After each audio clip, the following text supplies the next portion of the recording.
Hey everyone, welcome back to the channel. In today's video, I'm going to show you how to add the Midjourney bot to your own Discord server. So this is awesome if you want to only see your prompts. It's like having your own personal Midjourney bot that is serving you exclusively. First, you need to open Discord and click Add a server on the left side of the Discord app. Then you select Create My Own and then choose either for a club or community or for me and my friends. If you are unsure, just click Skip this question. For the purpose of this tutorial, I will select for me and my friends. Now you can add a picture and name your server. I will name my server test and click create.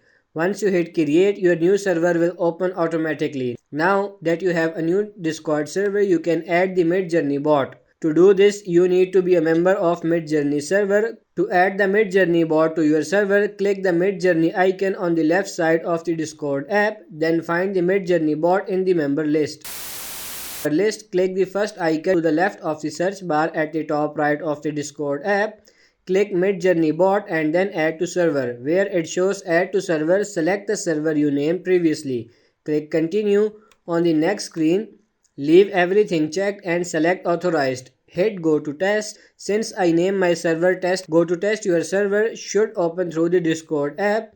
You will see the message from the Midjourney bot on the bottom of your screen. Let's make sure it works by typing /imagine in the message box below. Select imagine and enter a prompt. I type /imagine, hit enter and then type a dog and tap enter one more time. Wait a bit and 4 images of dogs appear like magic. You have successfully added the Midjourney bot to your own Discord server. So if you found this helpful, like this video and subscribe to our channel. Thank you.